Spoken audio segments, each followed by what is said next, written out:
La visite commence par un peu de hauteur. Les murs les plus élevés de l'imposant bâtiment ne sont pas épargnés par un siècle et demi de pluie, de vent et de pollution. On voit que cette pierre calcaire est en train de se désagréger, donc avec les attaques des pluies acides, elle se décompose complètement. Le liant, donc le calcaire qui lie les éléments de cette pierre, se décompose et donc la pierre elle-même tombe en poussière en fait. Ce qu'on peut faire, c'est limiter l'action, on va la nettoyer, enlever tout ce qui ne tient plus, remplacer éventuellement si les éléments sont trop endommagés pour continuer à tenir dans le temps, et puis c'est la protéger pour essayer de la maintenir le plus possible en l'état. Au total, 2000 mètres carrés qu'il faut traiter avec grand soin avant de les enduire d'un neutralisateur d'acidité. C'est une église qui est faite en pierre de Gaubertange, donc c'est une pierre assez locale, elle est à 50 km d'ici.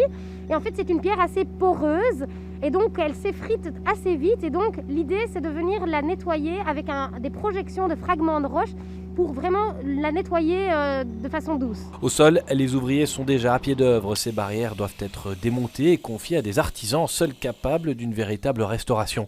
Ce ne sont d'ailleurs pas les seules pièces qui ont droit à ce traitement délicat. Les vitraux et les portes de bois seront aussi envoyés en atelier. Il y aura des maîtres verriers qui vont travailler sur le chantier, des menuisiers, des ferronniers et des tailleurs de pierre.